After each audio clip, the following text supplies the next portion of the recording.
L'espoir, c'est la pire des choses. C'est la croyance, l'espoir. C'est la somme c'est ce qu'on appelle le contentement, l'espoir. C'est-à-dire quand Pandore elle ouvre la boîte ou la jarre, selon l'histoire, tous les fléaux, c'est la boîte qui contient tous les fléaux de la terre. Faut bien que dans l'histoire, elle contient tous les fléaux de la terre. Donc quand il ne pas l'amour ni quoi que ce soit, tous les fléaux de la terre. D'accord? Et en fin de compte, dès qu'elle ouvre, tous les fléaux se répandent sur la terre. Sauf l'espoir. Parce que l'espoir, c'est la somme de tous. Il ne peut pas s'envoler parce que c'est la somme de tous. C'est le plus lourd. C'est pour ça que quand les gens ils vont chercher l'espoir, ils vont chercher le dernier fléau. On attend. Et voilà, le contentement. C'était une force terrible, les Gilets jaunes, par rapport à l'espoir. Il y avait un grand espoir de faire reculer tout ça. C'est parce qu'ils sont partis chercher l'espoir qu'ils n'ont rien. C'est possible. Voilà, je sais pas. La conviction, c'est autre chose que l'espoir. Être convaincu que pour avoir quelque chose dans un champ, il faut aller le planter, c'est-à-dire qu'il faut agir dans la matière.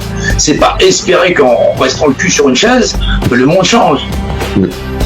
Ah oui, l'espoir, c'est la somme de tous les fléaux. C'est pour ça que souvent les gens parlent d'espoir, mais tant que les gens pourront dire que l'espoir, c'est quelque chose avec lequel on doit vivre, tu vas chercher la somme de tous les fléaux qu'il y a sur la Terre. T'attends pas à ce que ça change.